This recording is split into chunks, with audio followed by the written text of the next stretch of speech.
আমরা নতুন সরকার আইন না আমরা কি পেলাম দেশের মধ্যে পোলাও চাল 120 টাকা, চাল হচ্ছে 250 টাকা, ইলিশ মাছ 1600 টাকা কেজি আছিল, আর 3000 টাকা কেজি। তা আমরা আমলি সরকারে ভালো ছিল, তাই সরকার আছে এনসিবি নিয়ে ব্যস্ত, এনসিবি আছে জুলাই সনদ নিয়ে, আর সরকার আছে ফ্যামিলি কার্ড নিয়ে ব্যস্ত। তো জনগণের দিকে কখন চাইবে? জি ধন্যবাদ আপনার। দর্শকের শুরুতেই তিনি প্রশ্ন করলেন যে আর পোলাও চাল কিনতে হয় 250 টাকায় এবং ইলিশ কিনতে হয় 3000 টাকা কেজি দিয়ে।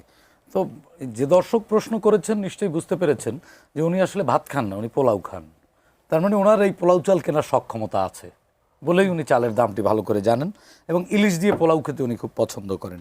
দেখুন, এই মুহূর্তে মানুষের ভাত খাওয়াই সবচেয়ে বড় চ্যালেঞ্জ। লাস্ট 17 বছরে আমাদের তো ভাত খাওয়ার সক্ষমতা কেড়ে নিয়েছিল ফ্যাসিস্ট সরকার। সুতরাং সেই জায়গাটি থেকে আগে ভাত খাওয়ার জায়গাটিতে ফিরতে হবে, তারপরে না পোলাও, ইলিশ বা কাচ্চি এগুলোর চিন্তা পরে করা যাবে।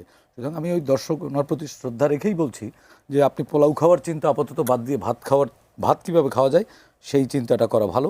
আপনার প্রস্তাবনা যদি কিছু থাকে সেটা সরকার আছে, বিরোধী দল আছে, রাজনৈতিক দলগুলো আপনাদের সাথে, স্থানীয় নেতাদের সাথে সমালোচনা করতে পারেন।